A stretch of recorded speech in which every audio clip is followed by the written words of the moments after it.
I love you.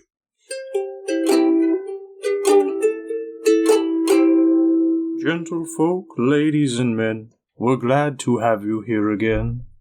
So please, won't you come on in and sit with us here on the couch? I am the Green Traveler from Gorsh. And I am the Faceless Leone.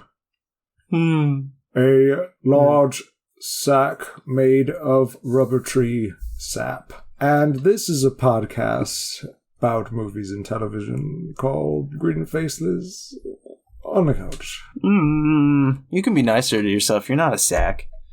Okay. You're if you are a sack, you're at the very least a burlap sack. Okay. Sturdy. Yeah. I like that. Sturdy, high quality. Useful. Yeah. A little scratchy. That's your worth in life. You're useful.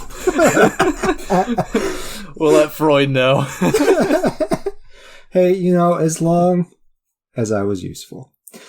As long as you are useful, and it has nothing to do with my mother. Damn it. Damn it. Damn it. Well, here we are. We have another TV talk. Normally, how I watch television is other people tell me about a show, and they always preface it with, "Oh, Greg, you'll love this." Mm-hmm. And so, after a while, I've had a lot of people tell me, "Oh, Greg, you'll love this," and typically they are wrong because a lot of people don't know me. They don't know what kind of shows I like. Thankfully, the people who recommended this show do know me. It is right up my alley until the very end, which we'll talk about. But this is precisely the kind of show for me. There is a lot to unpack. There is a dark mystery. We are talking Over the Garden Wall. I'd never heard about it. From 2014. Yeah, it's not too ancient. It's not too long ago. Not too long ago, but not too close to.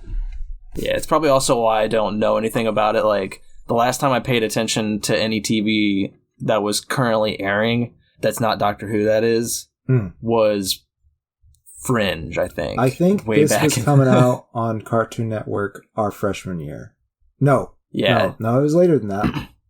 I'm not as young as I think I am.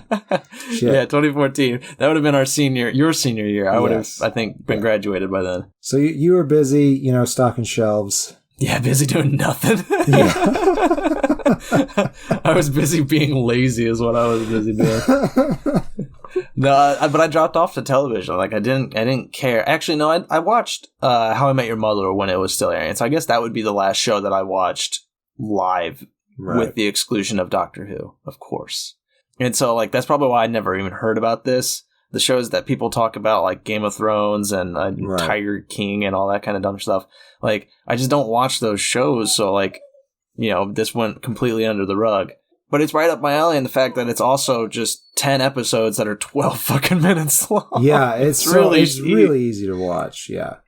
But before we get too far into it, take me out to the living room. Take me out to my chair. Give me the clicker and turn on the tube. I don't care if we even eat food, for it's the Faceless Pitch. I'm only going to pitch one show. I've decided I'm just going to pitch one show. Give us more time to talk the other show. But the show I'm going to talk is Squid Game. Squid Game is taking the world by force. Yes. It's a Korean show. Another one of those shows that everybody's talking about that I'm just like, I just tune out immediately. I don't know, honestly, if you would be super into this. So here's the premise. We have Seong Ji-hun. He is a gambler and has a huge debt, and the loan sharks are going to kill him and harvest his organs at the end of the month if he doesn't come up with the money.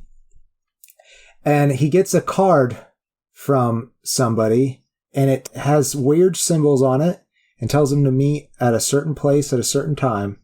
And when he does so, he gets abducted with 456 people, I believe, into these games. Now, he signed something agreeing that he'd play these games. However, they did not know that if the rules aren't followed, or when you're out in these like schoolyard games, and I mean like red light, green light, you die. They straight up just shoot you. Shit. Yeah. It's in the fine print, or just not there at all? I don't know. But it was kind of a stack of papers, so I'm sure most of them didn't read it right. Everyone Dumbasses. In the games are people who are in a great deal of financial distress. All the more reason to read the paperwork, people. All the more reason. If you're already at rock bottom, you have nothing to lose, so time, go fuck it. You can go ahead and lose your time, and you can read the paperwork. Damn it. So once he gets into the games, he meets a childhood friend named Cho Song-woo, and he and Song-woo, being Jihan, they kind of team up, but there's definitely this really interesting character that Song-woo, played by Park Hae-soo, and I'm probably butchering your names, I apologize, but you guys both did a wonderful job. So there's like this recognition and nostalgic like connection between them, right? But Song-woo definitely has a darker side, and it is just very slowly revealed. It makes for a great story by the end of it. So, as I said, people die a lot in this show, and some people that you end up liking as the show goes on die, because that's part of the game. So just be prepared for that. Otherwise, I think it was really well produced. I like the story. I like the way that the organization that's putting on the games is explained. And also, I watched the dub, and the English dub, it's really good. Like, there's not that many times where lips are moving and sounds aren't coming out. That's pretty good. It's pretty damn good. So I was able to, like, usually when I watch something that's dubbed, and I know some people are against dubs, but I watch it with dubs because I have a hard time keeping up with subtitles. Right. So I don't know how much different the story might have ended up because of that, but because the dub is so well matched, you just sink in. And so if that's something you're worried about, the dub is good. There are some actors who made some choices that I feel like a natural speaking human would never make, but that's just dubs in general. Right. So, what else should I say about this? There's a lot of really good characters. You know, I struggle with some of the more Eastern names, so I can't really give the call outs that I would like. But the whole cast is really is pretty great. That's me from just judging their body acting. Right. They do a great job. And I don't know who does the voice for the main characters, but at the end of it, they kind of left it open to maybe have a sequel series, but it really works as just this one season. And I think they should keep it that way. There is a twist that I didn't see really coming, but once it happened, it seemed rather obvious. All in all, I give it a full face. Honestly, I'd watch it again. It was really interesting and just the tension's so high while they're playing these games. It's a really interesting thing. I was thinking it'd be more social experiment towards the end, and I will spoil that for you and say that is not really the case. Okay. So you said it was South Korean? Yes. All right. Yeah, I do normally like South Korean productions, so like that definitely is a step up for me to be interested in watching it. The extreme hype it's getting right now is a huge step down for me. I'm that very contrarian kind of person where if everybody's talking about it, I'm like, I am okay tuning out. This is my time to read a book. And like everybody else can start chatting about the latest show, and I could just pull my book out and be like, unless we're talking Doctor Who, I don't care. And then another step down for me is it's very similar in premise to, you know, the Stephen King novel. I can't remember what it's called, the Running Man, or maybe it's the long. Yeah, the Running Man, it's similar to Hunger Games, similar to Battle Royale. It's just, there's so many different stories that have already done that. Right. That unless they change it up in a really interesting way, I too would only hope for a single season, because I would not care to continue on with a story like that. And then, you know, every show nowadays, you have to have characters die, because that's every television. So I'm used to that. It's basically when you watch. I think that's another issue I have with watching television is when you watch it, you can't attach yourself to any character because they're just going to be killed and you know it. So it's just like whenever you watch a television show, it's just I don't care who fucking I'm supposed to be liking this guy, but they're really setting him up for that tragic end, and I don't want to cry at the end of this. So I mean, well, that might happen if you get attached to certain characters in this. Right, exactly. So I think I will hold off on Squid Games for quite some time, and maybe I will come into it, years down the line. I get that anti-conformist feel. I do. Yeah.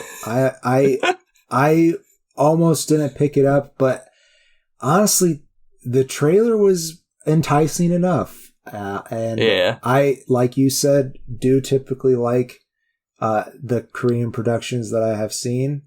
So I think they did a great job, and I think the hype is apt. All right. Well, let's get into the main feature, Over the Garden Wall, created by Patrick McHale for Cartoon Network. As we mentioned earlier, Patrick McHale was a main writer and a creative director on Adventure Time, I believe. Oh, okay, cool. Which I do like Adventure Time. That is one of my favorite cartoon shows. And a reason for that is, again, it handles perfectly that blend of appealing to a child, but having just enough dark, sinister in the background, and like especially a heavy metaphorical story lurking in the background that is, it's really appealing to adults as well. And because like Adventure Time, you can watch that entire thing and just take it at face value and just have a good time, enjoy it as a child, and laugh. You can also watch it as the aftermath of a nuclear apocalypse and realize how dark and crazy it all is. Yep. And it's that kind of beautiful blend of storytelling that is exactly what I want from a television show, especially an animation show. Right. Secret review of Adventure Time. Just had to say. Exactly. Yeah. and Over the Garden Wall is a perfect blend of that too. It's very funny, very dark fantasy. For most of the show, I would say for a solid 90% of the show, it is heavy in metaphor. And there's so many things that you can, when you get one episode in particular near the end, an origin flashback episode, you can read this entire this entire show, in one viewpoint that's very dark, very heavy, and in my opinion, was very beautiful. And I was really excited to see how they wrap it up. Right. And then they just dropped it.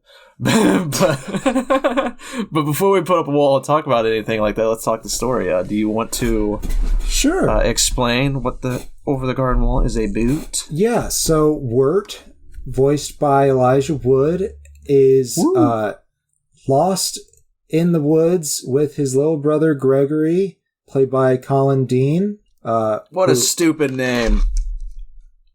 Gregory? Gregory, yeah. Not Colin Dean. Colin Dean's a strong name. Gregory. Yeah. Who's named Gregory? Who the hell is named Gregory? That's just silly. So you also have Gregory's frog, who was voiced by Jack Jones. And he... Gregory's frog of the many names. Gregory's frog has many, many names. I can only... remember George Washington was one. And Jason Funderburker.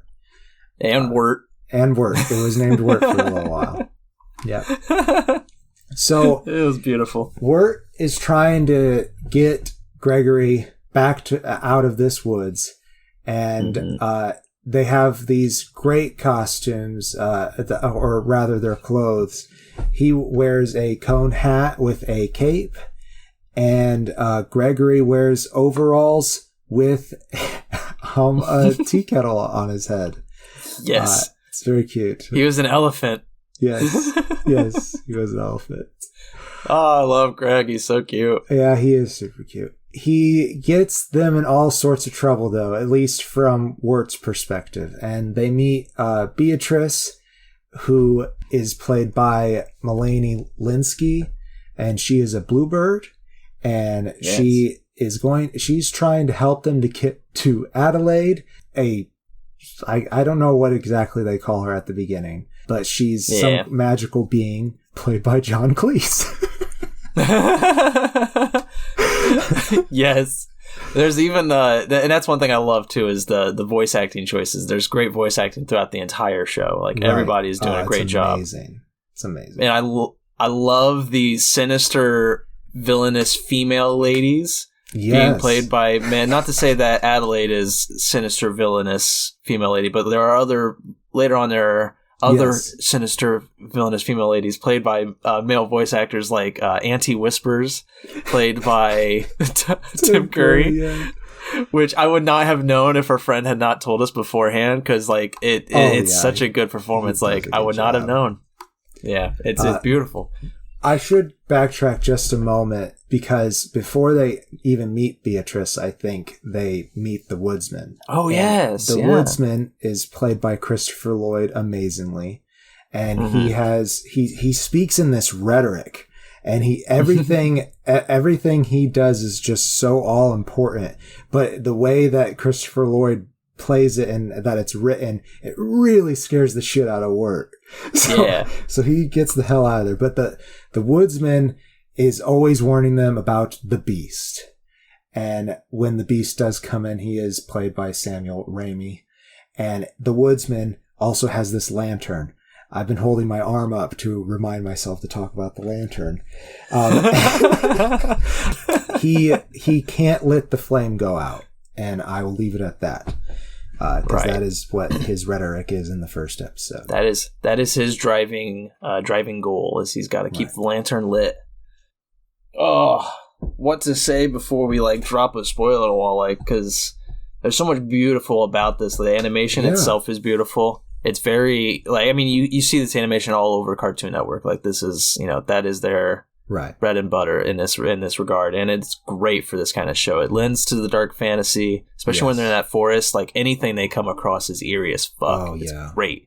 Yeah. The music choices even are great. There's a lot of songs written for this show, or maybe they took songs and had the characters sing it. I don't know. I assume they were written for the show. The songs are great. Yeah. Yeah, the songs are just fabulous. For example, one of the titles is Potatoes and Molasses.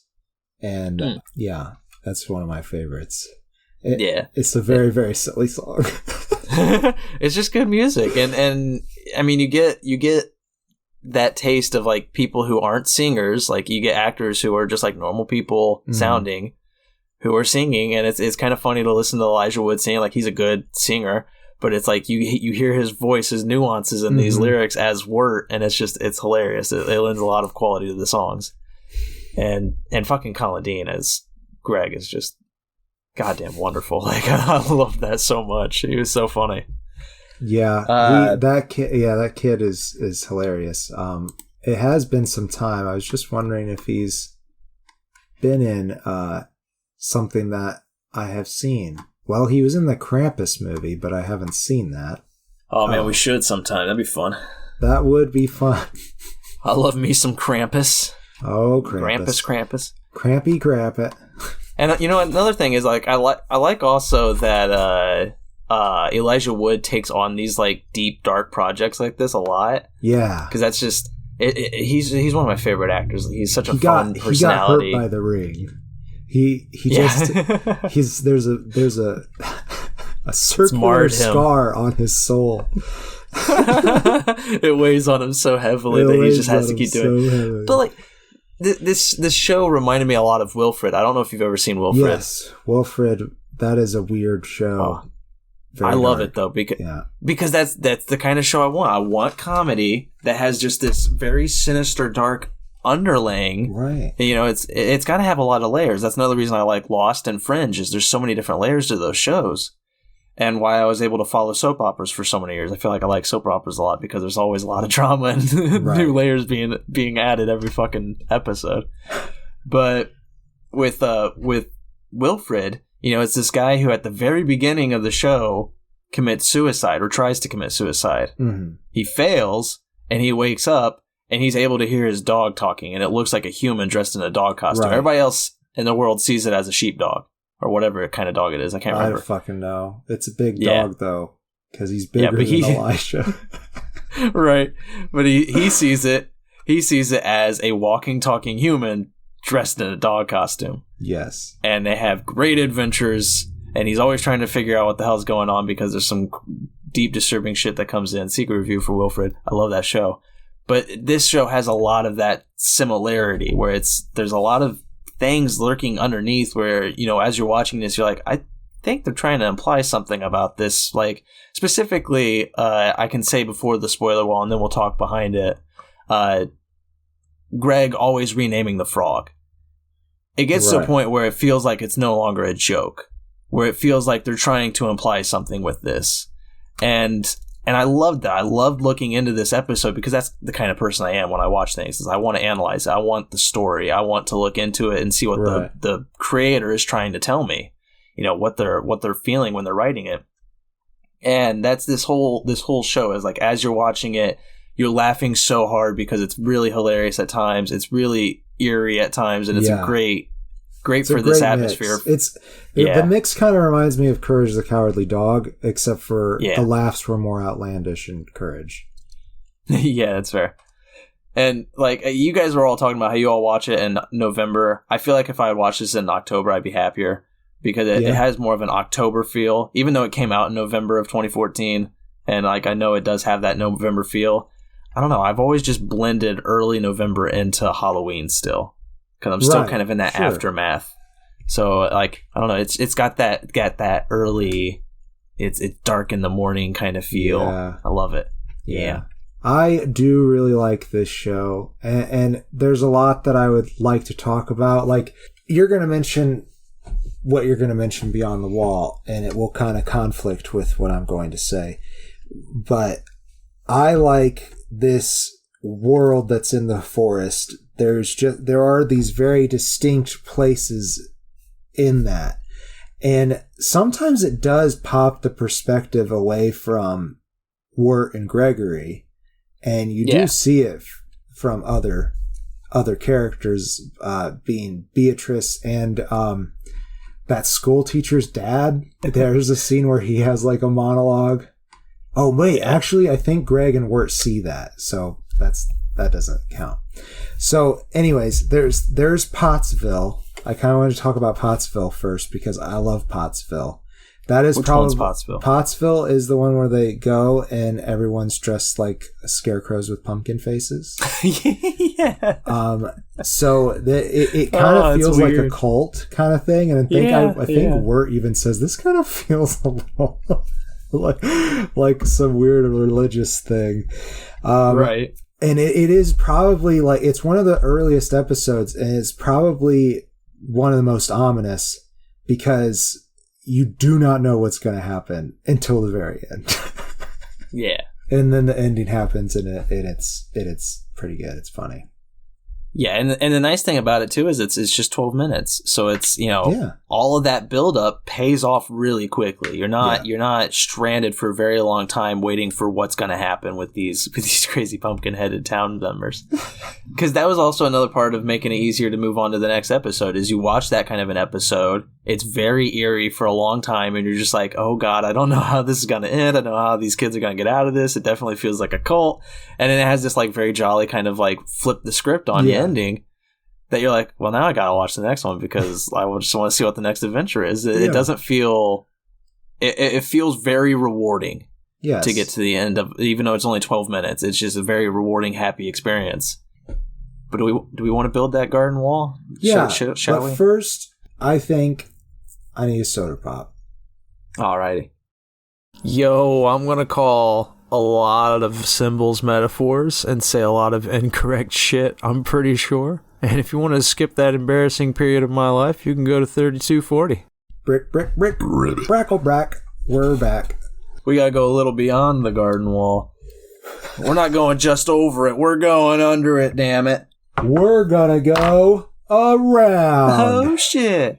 So, I guess, like, the only real thing I want to talk about behind the wall is that ending.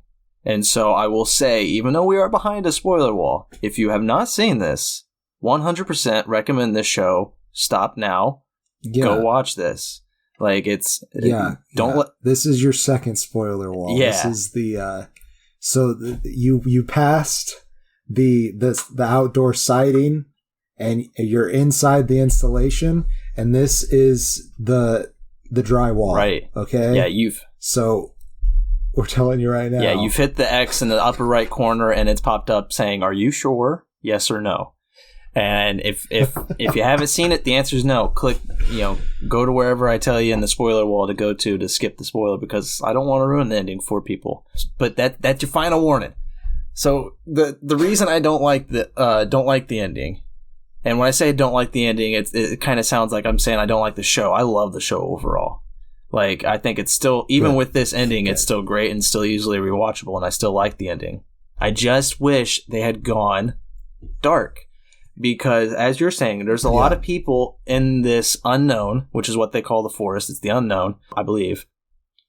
It sounds familiar, at least. Something like this is only like maybe the second time that I've actually watched this. And again, this is only the first time. So as I watch it more, the more I'm going to pick up and more I'm going to, grasp from it. This is just from a first viewpoint, so a lot of people can correct me in the comments if I'm saying things that are wrong. But when I watch all of this, the unknown feels like a metaphor for grief, for despair. And all of these people are trapped in that. And it's not just Wirt and Greg's story. It's a lot of people trapped in this forest. There's all these people of Pottsville. They all have their own despairs that are implied through what they're doing. The woodsman, he's got his own despair. He's got his own goals that he's got to use to break free of this. Keep the lantern. Yeah, he's got to break free of this forest somehow. Greg and Wirt, they want to get out of this forest. They don't know how. And as the show moves on, it focuses more and more on Wirt.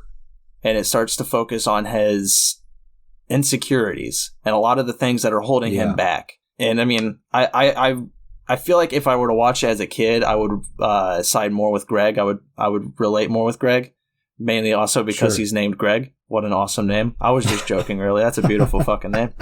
But as an adult, I relate heavily with Wirt. There are a lot of insecurities that he has that I also have that, that I can relate to. But as these metaphors are building, though, I was starting to believe that Greg was dead. Yeah. That's what it seemed to be implying to me, was that Greg had died. And this was Wirt's, metaphor for dealing with it. This, he's stuck in the unknown trying to figure out how to overcome the loss of his brother and reconnect with society, or reconnect just in general with people, or with life itself.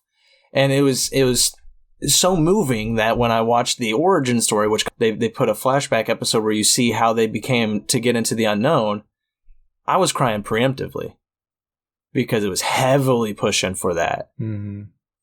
And the final act before Greg could die, there's a moment where they're on a train track and Wirt and him fall over off the cliff and into a pond down below. There's a moment where Greg says something along the lines of like, "Oh, maybe I should name the frog this." And that's like the last thing he kind of says, somewhere along those lines. It's one of the last lines he has before this big event. Mm. And it reconnects with like the entire show where he's just constantly changing the frog's name. Of course, Wirt wouldn't know what he had named the frog because Wirt never heard him name it. Right. And so his brother's dead. They're trapped in this unknown. And it's just, there's a lot of beauty in that kind of storytelling, and that all those metaphors and everything that they're building, that when it gets to that moment, it's very beautiful. And I was like, oh my God, this is definitely going to be one of my favorite shows of all time. Then the next episode happens, the finale. And it's not all a metaphor. They very strongly imply that everything really happens. They very succinctly wrap everything up. They get out of the forest, they move on, and it could still be a metaphor. You can still watch the entire thing and think that final episode is just a happy epilogue ending kind of thing, where it's like, yay, things worked out in the end. Right. I don't know. It's just doing that slightly ruined the storytelling for me. It slightly ruined this beautiful dark comedy that had been building, and I just wanted them so hard to just land it, to just, end it on that very sad, tragic note, but also an uplifting note, and that Wirt does overcome his issues and reconnects and returns to life. He gets out of the forest still. Yeah. I just wanted them to land that metaphor, and they still could. You know, like there's still ways I can make the metaphor work and make it all, you know. Yeah, maybe the metaphor is just a little slightly different than what you were thinking. Or, you know, maybe the director here or the main story writer, maybe they experienced something like that in their life, and maybe this show, this is me just projecting, maybe this show was a way for them to write what happened to their sibling and still make it a happy ending. Right, it's very catharsis, and that's another good argument for it too. Is, as I mentioned before we started the show, is we do need happy products. Yeah, there's a lot of tragedy out there in the world, and you want something happy to turn to, and ending a tragedy with a happy ending is a good thing. As I said, I still enjoy the show, and I still do love it. Yeah, I just feel like there was a great, like a perfect fucking story. They almost had a perfect ending, for me at least. Obviously for other people they wouldn't agree, but it was reaching so close to exactly what I wanted that it was just disappointing when they ended it with that last episode. Yeah, on first watch. I get that. I understand that. I personally, when I first watched it and it got back to the Backflash episode, and this is even more spoilers, but we're behind a wall still. So when you discover that it's actually more of in a modern period than what you expected, and it's just Halloween, I was a little disappointed at that point, because up until that point it could be 1901 for all I fucking know. Right. I think it really worked. There's not really that many cartoons that are set in that period, and the magic in the forest, I think, matches that period so well. It's just so disjointed from the modern lens. But that episode also gives you a little bit more peek into what kind of kid Wirt is. And he definitely likes that older magical fantasy feel. So if this is his kind of hallucination, then it's really fitting for Wirt. And again, like, I don't even think it's just his. I think it's just a shared mutual grief. Like, it's everybody just trapped in their own version of this world. But yeah, it's just that, I don't know. That's the only issue I had, honestly, because everything else was perfect. I really enjoyed all of this. Again, it's only 10 fucking episodes. Yeah, go watch it. Yeah, go watch it easily. I'm going to just say that we've crashed the wall down by now. We've gone over it at some point. We've gone beyond the wall. So, like, as a closing statement, like, highly recommend, as we've been saying, beautiful voice acting and animation. Like, the animation still is just one of the selling points for me. It's fucking beautiful. And it's a lot of fun, of course, to hear Elijah Wood and Christopher Lloyd and all these great actors, Colin Dean, Tim Curry when he appears, John Cleese when he appears. It's just all these nice little Easter eggs for an old person like me. Tim Curry's voice is surprising. You're not gonna recognize him. No. And I think it might be after his like medical issues too. So it's like that might be a little bit why. I don't remember when he started having. It works for the character. It really does. Honestly, I love Auntie Whispers. That whole episode is very constantly just twisting. You know. Yes. But I give it 3.5 stars. It was so close to 4 stars. That ending does, at least on first watch, bring it down to 3.5 for me. And it's a very personal thing. I know people are gonna, some people who listen will be very upset, but it's like, it's a very personal thing. It was so close to being the exact story I wanted. Mm-hmm. And then they didn't go for it. And it's a kids show too. That's another reason why it's a kids show. They couldn't go to the exact lengths I wanted them to go to. Not without making thousands and thousands of children cry and be like, "Mommy, what did the TV do?" and as I said behind the wall, and this isn't a spoiler, so I'm happy saying it again. If I rewatched, I can rewatch this again and find that my metaphor still works. Yeah, it's totally possible that they just went for a very good happy ending, and that my metaphor still strongly applies, but that first viewing, it just felt like a ripping off a Band-Aid. I liked it much more on the second viewing. I feel like I will too. I hope that you did too. And I liked it the first time as well. It's a very good show. I want to give it a face and a half. Yeah. Yeah. You know, you only got 10 episodes. It's basically the length of a movie. Right. And it's great. So you can watch it all in one sitting or watch one of them a day for a week and a half and you'll have fun. You can also just watch 2 a day for a week. That's right. Exactly. Or 3 a day for 4 days. And you could also watch it upside down with your pet frog. And a tea kettle. Get your aunties there. No. I like my aunties, but Auntie Whispers at least can stay away. Even if she is good intentioned. So, it's a good show. And I think we had a good show about the good show. I hope so. So maybe it's time to go. Don't you know, no? Safe travels and good night. No. I've been the Faceless Leon. And I am the Green Traveler from Goosh. Thank you for listening. Safe travels. Good night. Green and Faceless on the Couch is a proud production of Fiction Works 19. If you like the show, please show your support by rating and reviewing us on Apple Podcasts. Like, follow, subscribe, wherever you might listen. We also now have a Patreon account. If you feel so inclined to support us in a financial manner, please become a patron by visiting patreon.com/greenandfaceless. You can also find more information about us on our Facebook account or on the Fiction Works 19 Instagram account. Thank you so much for listening.